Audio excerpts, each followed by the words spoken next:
2009, I attended my grandfather's funeral, and I never knew my grandfather, so this speech is not about him.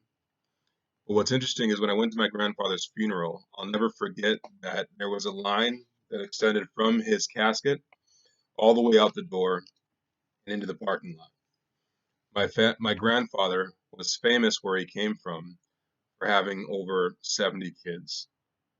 In fact, his obituary said that from the time his first child was born at age 17 to the last one at age 83, Nobu, my grandfather, had seen his children being born on an average of over a child per year. So again, upwards of 70 some odd children. And one of those children was my mother. And that's who this speech is about. I was one out of six kids, and I single-handedly tried to eat my family out of house and home. I had a big appetite. That's one of the things I remember about my mom growing up is that she always tried to keep food on the table. And that wasn't easy. My dad was a blue-collar worker trying to raise six kids. And one memory I have of her is going to the grocery store. And as we went up each aisle, I could see her calculating the cost in her mind and trying to keep everything on budget. But even though I knew the money and the budget was tight, when we got to the checkout line, I couldn't help but ask for that candy bar. Even though it wasn't on the list, she always would find room for it. And I think that's because when my father did great to provide for us materially, my mom made sure that we were also emotionally stable. Whether that meant buying me that candy bar, or also when it came to things like never letting me give up on myself, which I often tended to do when I was a child when things got difficult. For instance, I started to play the cello in fourth grade.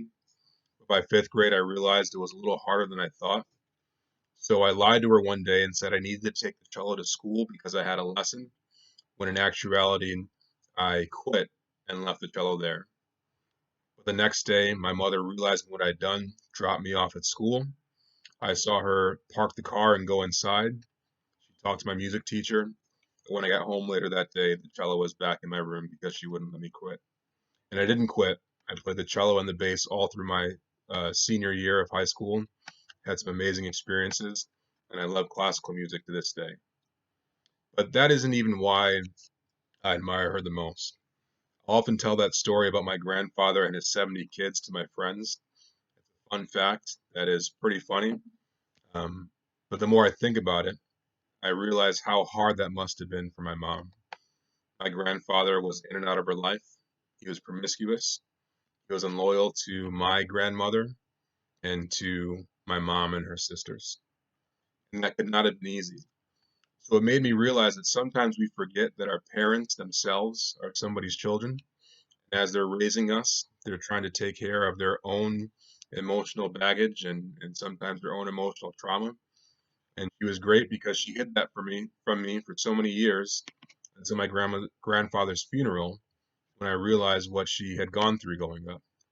So I really appreciate that. And I, as a father, now know what it takes to take care of your children and at the same time take care of your own mental and emotional health.